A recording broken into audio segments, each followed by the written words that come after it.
अस्सलाम वालेकुम। आज हमारा टॉपिक मैंने यहाँ पे सारा लिस्ट डाउन किया हुआ है। हैविंग का क्लॉज, सिलेक्ट इनटू क्या होता है, टॉप परसेंट। फिर हम लोग देखेंगे चेंज कैसे कर सकते हैं, डेटाबेस का नेम, टेबल का नेम कैसे चेंज कर सकते हैं और कॉलम का नेम कैसे चेंज कर सकते हैं। ये सारा आज का हमारा टॉपिक है। तो मैं अपने एसक्यूएल के अंदर आ जाता हूँ और एसक्यूएल में आने के बाद मैं न्यू क्यूरी पे क्लिक करता हूँ और यहाँ पर आने के बाद यूज़ करवा लेता हूँ। किसका, डॉलमेन नाम का हम लोगों ने टेबल बनाया हुआ था और इसको हम लोग यूज़ कर रहे थे।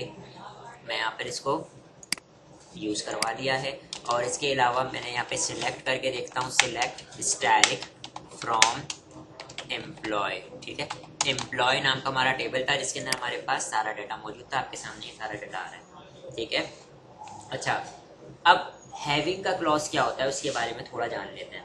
ठीक है, अभी आपको पता है मैंने अगर कॉलम्स के ऊपर क्या लगाना है, फिल्टर लगाना है, तो मैं क्या यूज करता हूँ, कॉलम्स है ना सारे, इनमें से कोई फिल्टर हुआ हुआ डाटा लेकर आना है तो मैं क्या यूज करता हूँ,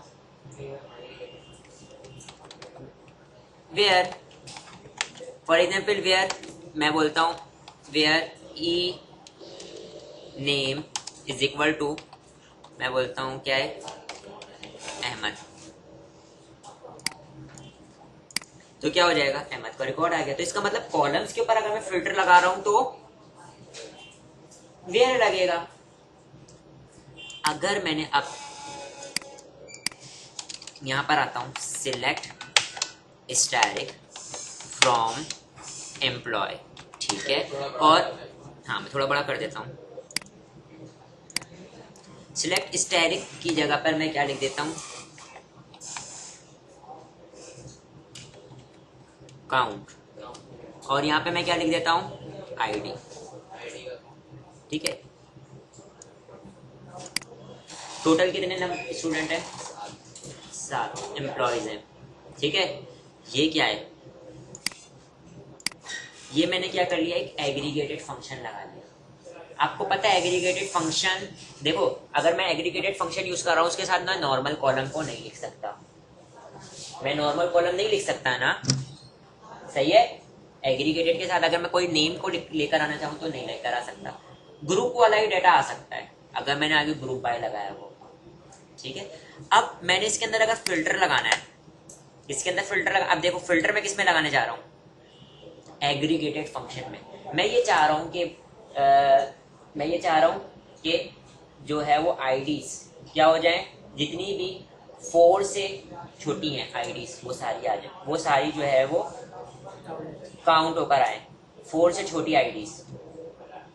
सही है, तो यहाँ पे मैं देखो क्या लगा रहा हूँ, वेयर आईडी लेस देन 4, और यहाँ पे मैं क्या करता हूँ, एग्जीक्यूट करता हूँ। ओ, काउंट के अंदर करना है ना। फॉर एग्जाम्पल मैं बोलता हूँ एग्रीगेटेड फंक्शन के ऊपर मैं वो लगाना चाह रहा हूँ ना, आईडी पे नहीं, एग्रीगेटेड फंक्शन के ऊपर।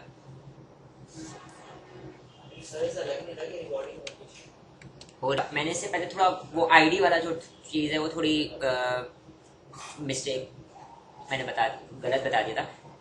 मतलब मेरा ये है कि देखें इधर मैं क्या करना चाह रहा हूँ, मैं ये चाह रहा हूँ जो मैंने वो लगाया एग्रीगेटेड फंक्शन लगाया, अब मैंने इसके ऊपर एग्रीगेटेड फंक्शन के ऊपर ही फिल्टर लगाना है। जैसे कि मैंने एक वेयर करके क्या लगा हुआ है, काउंट आईडी, ठीक है, ग्रेटर देन 8 हो तो सिलेक्ट होकर आ जाए, ग्रेटर देन 8 हो तो सिलेक्ट होकर आ जाए, अदरवाइज ना आए। लेकिन नीचे उसने क्या दे दिया, नीचे उसने क्या दे दिया, वेयर यूज नहीं हो सकता। अगर आप क्या यूज करना चाह रहे हो, अगर आप फिल्टर लगाना चाह रहे हो इसके ऊपर एग्रीगेटेड फंक्शन का, तो अगर ये वेयर किस लिए यूज होता है, कॉलम्स पे फिल्टर लगाने के लिए। एग्रीगेटेड पे फिल्टर लगाते हैं तो वो कौन होता है हमारे पास, हैविंग। सही है, दोनों का काम फिल्टर करना है, लेकिन एग्रीगेटेड पे फिल्टर कौन कर रहा होगा, हैविंग। बात क्लियर है ये। अभी देखो इधर कोई कॉलम उठकर आया, क्योंकि मेरा काउंट जो था, काउंट आईडी था वो क्या ग्रेटर था 8 से, 7 थे ना, इसलिए मेरे पास कोई रिकॉर्ड सिलेक्ट होकर नहीं आया। सही है, लेकिन क्या कोई एरर आया, सही, इसका मतलब मेरी क्यूरी सक्सेसफुली क्या हो गई, एग्जीक्यूट हो गई। अब वो फिल्टर ना नहीं था, वो एक अलग कहानी है। फॉर एग्जाम्पल मैं यहाँ पे क्या ले लेता हूँ, 6 ले लेता हूँ। अगर मैं बोलता हूँ 6 से ग्रेटर हो तो काउंट आ जाए, तो यहाँ पे आ गया। ठीक, तो मैंने क्या बताया आपको, हैविंग क्या कर रहा होता है, मेरे पास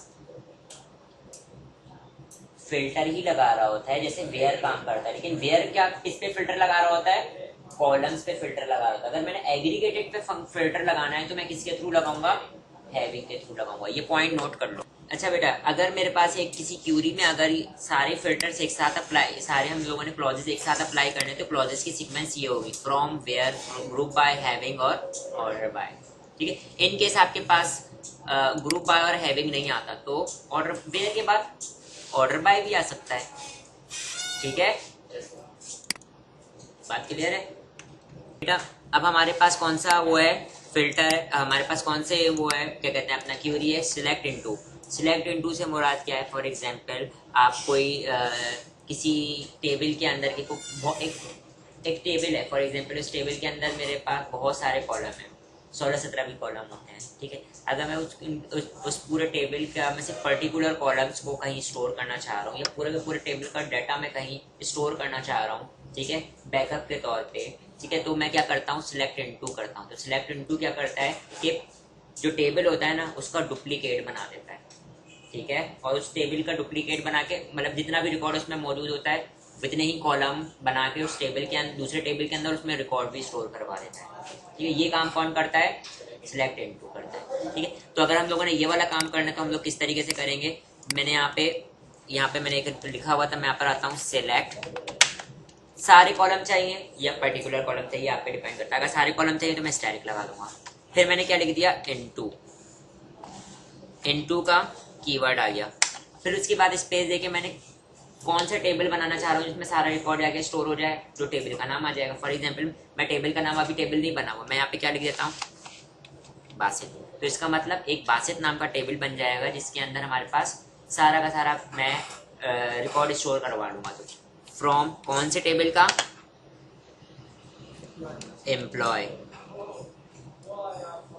ठीक है, और मैंने क्यूरी को सिलेक्ट किया और एग्जीक्यूट कर दिया, 7 रो एग्जीक्यूट इफेक्टेड। तो इसका मतलब अब मैं यहाँ पर आता हूँ, select static from Basit, table बन गया एक, और मैं इसको सिलेक्ट करके एग्जीक्यूट करता हूँ तो सारे कॉलम का डाटा हमसे मौजूद। सही है, बैकअप के तौर पे मैंने क्या कर लिया, इसको स्टोर कर लिया। टेबल को अगर डिलीट वगैरह हो जाता है तो हाँ, इन केस, या अगर फॉर एग्जाम्पल एक काम ऐसा होता है ना कि देखें इधर, बहुत बार ऐसा होता है हम लोग कोई क्यूरी लगा के कोई हम लोग टेस्टिंग कर रहे होते हैं किसी भी किस्म की, तो हम अपने ओरिजिनल टेबल के अंदर छेड़छाड़ नहीं करते, बल्कि उसका डुप्लीकेट बना के उसके अंदर चीज़ों को परफॉर्म करके देखते हैं। अगर मेरी क्यूरी सक्सेसफुली एग्जीक्यूट हो गई तो मैं वो अपने ओरिजिनल टेबल पे अप्लाई कर देता हूँ। ठीक है, तो हम इस तरीके से बैकअप वो बना के उस टेबल का डुप्लीकेट बना के काम कर सकते हैं। ठीक है, यहाँ तक ये क्लियर है। लोगों ने क्या देखना है, टॉप परसेंट। ठीक है, परसेंट जब भी यूज होता है तो टॉप के साथ ही यूज होता है। ठीक है, तो अब हम लोगों ने क्या देखना है, टॉप परसेंट। अब तक हम लोगों ने देखा था टॉप 3 रिकॉर्ड लेकर आ जाओ, टॉप 5, टॉप 10, टॉप 15। ठीक है, लेकिन अब परसेंट मतलब फॉर एग्जाम्पल अगर मेरे पास 20% रिकॉर्ड लेकर आना चाह रहा हूँ, 50% रिकॉर्ड लेकर आना चाह रहा हूँ, तो मेरे पास 5000 अगर रिकॉर्ड है तो इसके कितने आ जाएंगे, 2500 रिकॉर्ड करा देंगे। 50%, 70%, अगर परसेंट के अंदर रिकॉर्ड उठाना है तो किस तरीके से उठाऊंगा। तो यहाँ पर आता हूँ, यहाँ पर आने के बाद मैं क्या काम करता हूँ, मैं यहाँ पे सिलेक्ट, मैं लिखता हूँ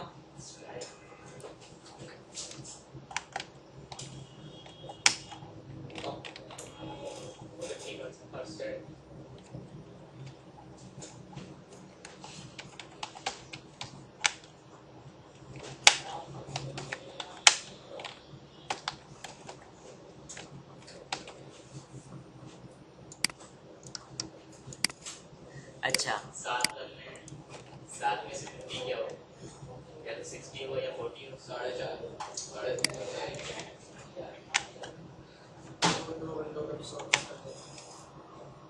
सिलेक्ट स्टैटिक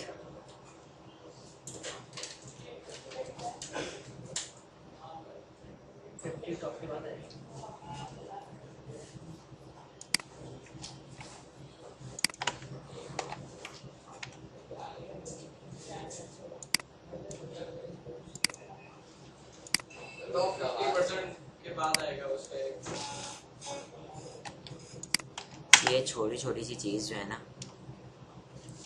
या सिलेक्ट टॉप 50% के बाद, क्या 50% के बाद करेगा ये। परसेंट,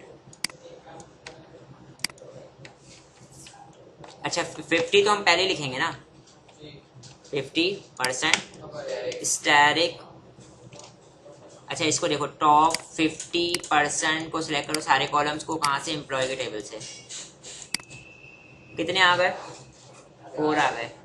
अच्छा भाई, तो ये देखें मेरे पास टॉप 50% आ गया। अगर मैं टॉप एक 7 बंदे साथ में 50% लिखा हुआ है तो 60 होगा या 40 होगा? तो जाहिर सी बात है ना, मेरे पास उसको तोड़ के तो नहीं ला सकते ना आधा आधा डाटा। तो वो क्या करेगा, जैसे फॉर एग्जांपल इसने मेजर वाला पॉइंट उठा के लेकर आ गया 4, ठीक है। अगर मैं यहाँ पे बोलता हूँ 30%,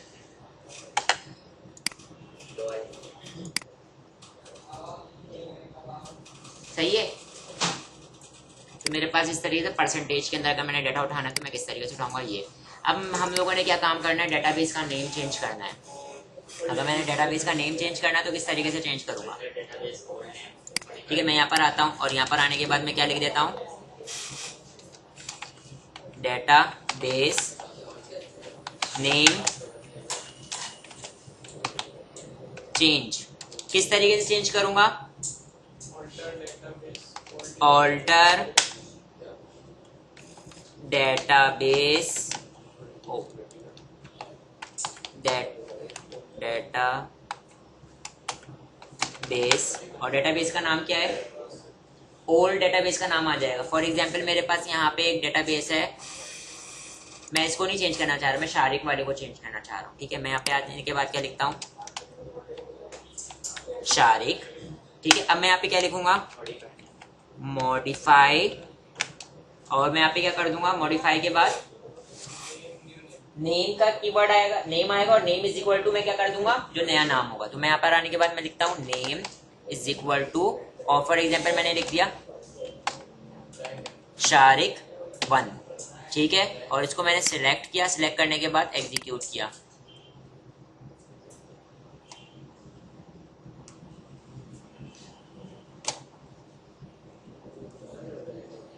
देखें मैंने यहाँ पे डेटाबेस को अगर ऑल्टर करना है तो कंडीशन क्या है कि डेटाबेस मेरे पास करंटली यूज में होगा। फॉर एग्जांपल मेरे पास अभी डॉलमेन 1 है और मैं इसको अगेन डॉलमेन करना चाह रहा हूँ, तो मैं किस तरीके से करूंगा, डॉलमेन 1 यूज में होना चाहिए। अगर यूज में नहीं होगा तो एरर आ जाएगा। तो मैंने यूज में किया और इसको एग्जीक्यूट किया तो ये डॉलमेन हो गया। और मैं यहाँ पर आता हूँ डेटाबेस पे, इसको रिफ्रेश करता हूँ, कहाँ गया, डॉलमेन हो गया, सही है।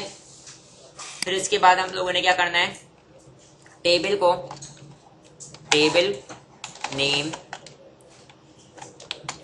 चेंज करना है, ठीक है। तो इसका तरीकेकार क्या है हमारे पास, हम लिखेंगे ऑल्टर टेबल, और ओल्ड टेबल का नाम आ जाएगा। कौन से टेबल को चेंज करना चाह रहे हैं, rename to name new table. तो मैं यहाँ पे क्या लिखता हूँ, ऑल्टर टेबल, और ओल्ड टेबल का नाम आ जाएगा। फॉर एग्जाम्पल मेरे पास डॉलमेन के अंदर कौन सा ओल्ड टेबल मौजूद है, मैं यहाँ पर आता हूँ टेबल के अंदर ABC, मैं इसको ABC Z कर दे रहा हूँ। तो ओल्ड टेबल का नाम मेरे पास क्या आ जाएगा, ABC, ठीक है। और फिर मैं क्या लिखूंगा, रीनेम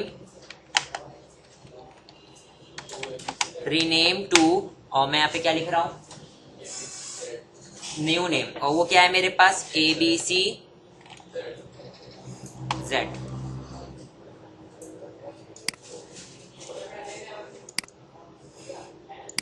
क्या कह रहा है, ओल्ड टीवी रीनेम,